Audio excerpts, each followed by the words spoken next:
Good morning, everyone. Hello to all my viewers out there. On the request and demand of the viewers and your feedback, I have planned to make a next video for the subsequent topic of the chapter flower.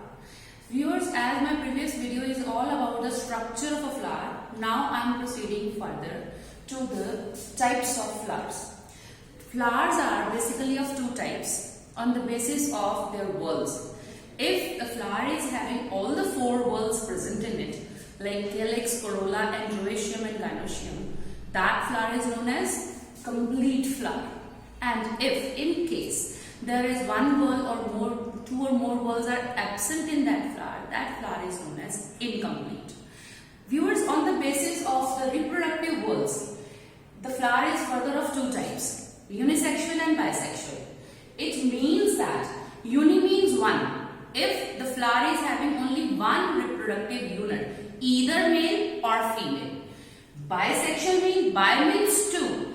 It means that in this flower, both the whorls are present, male as well as the female reproductive units. So, I hope complete, incomplete, unisexual and bisexual is clear to you.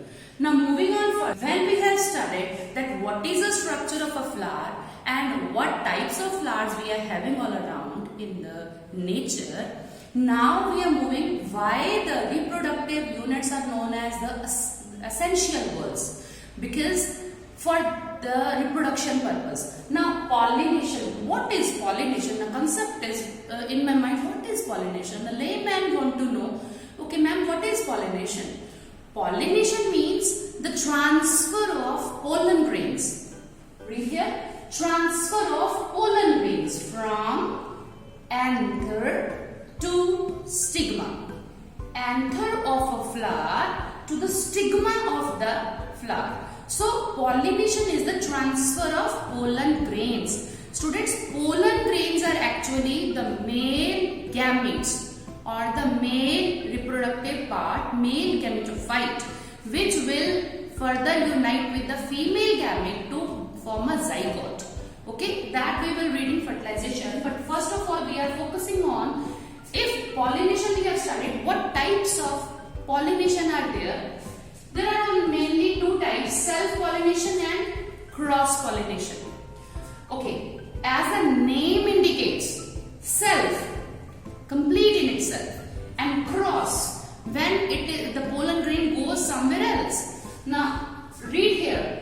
Self-pollination is the transfer of pollen grains from the anther of the same flower to the stigma of the same flower. So, anther to the stigma of the same flower, or anther to the stigma of a flower of the same kind on the same plant.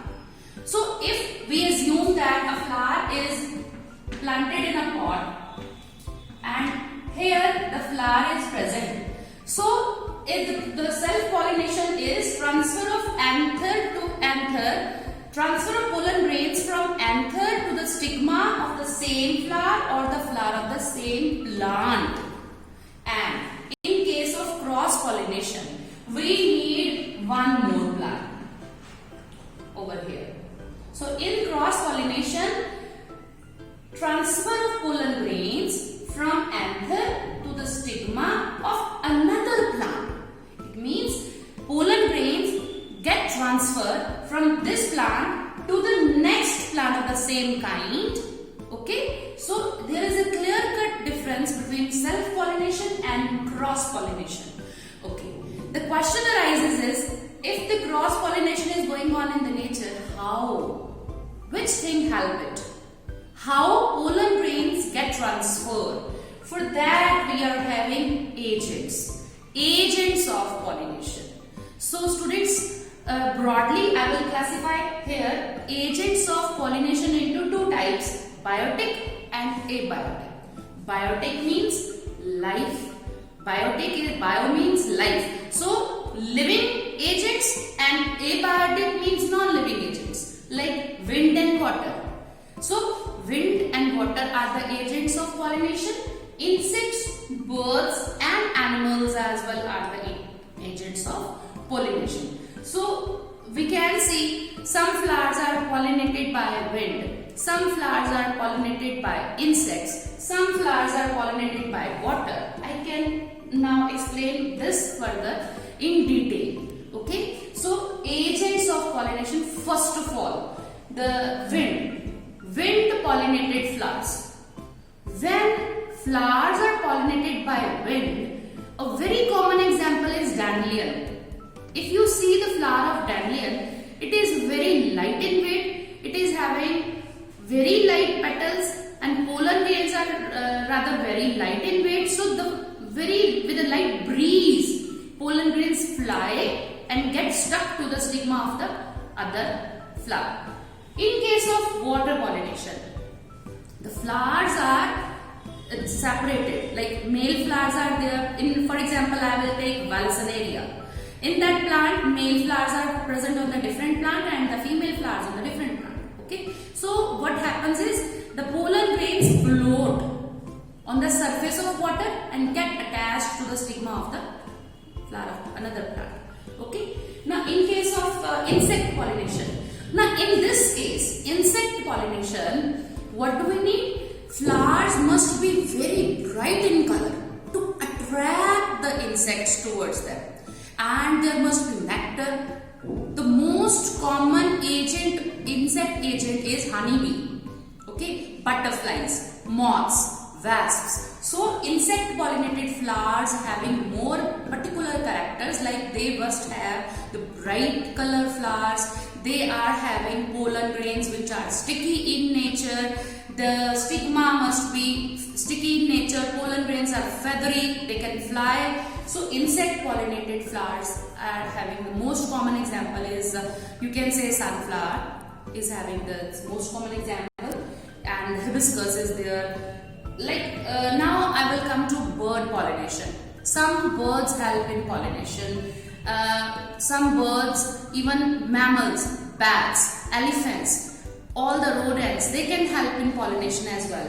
So broadly, I have explained what type of agents do we have in nature to pollinate the flowers for getting fertilization. Now I move on to the main concept. Why we are talking about the male reproductive unit and female reproductive unit of the flower is fertilization. Okay. Now what happens is, after the pollination, when pollen get attached to the stigma of the ovary. Now this is the ovary. Stigma, style and ovary. So this is the female reproductive part.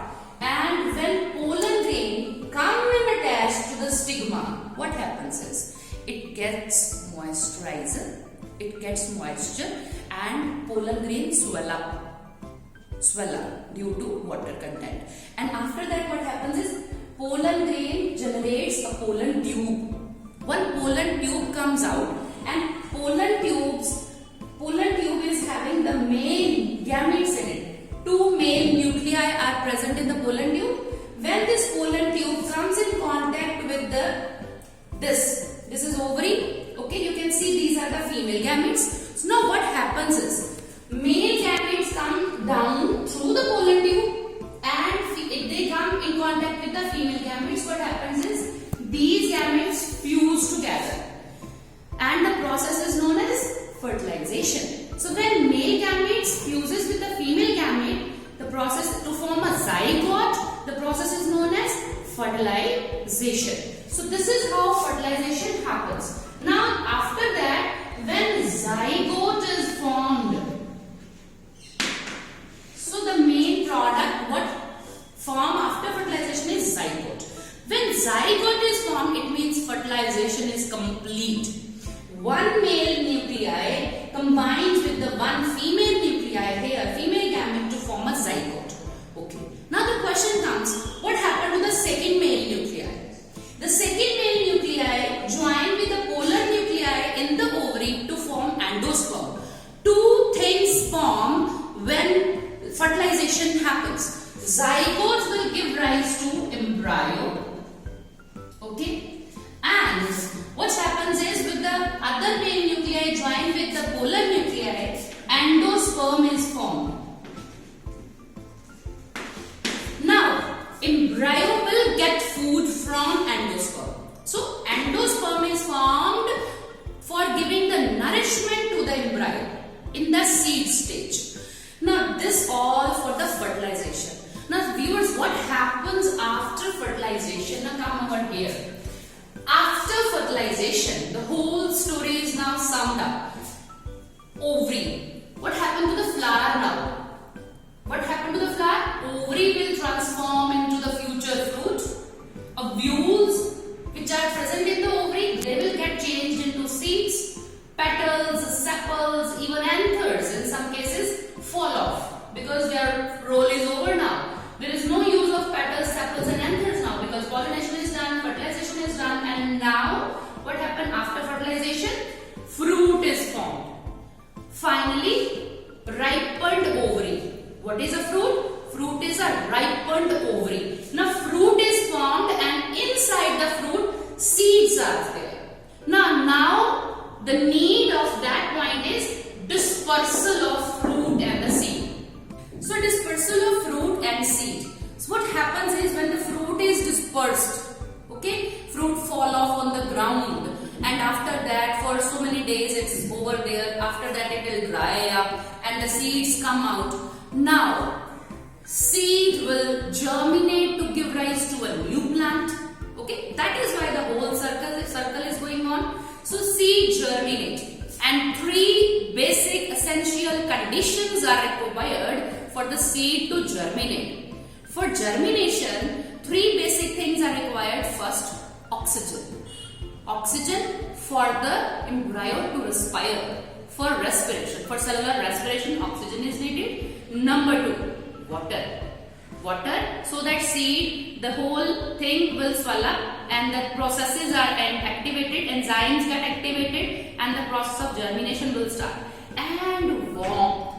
Warmth means seed needs 30 to 40 degree particular temperature to germinate. If there will be one condition less, no germination will happen. For example, if oxygen is not properly given, no germination will happen. If there is no water, no germination will happen. If there is no particular temperature, if we keep the seeds in the freezer, we will keep them in the lowest temperature, no germination will happen. Germination will only happen when these three are in a proper quantity. It means everything will be there. Then the germination will happen. Now depending upon the seeds, if the seeds are monocots or the dicots.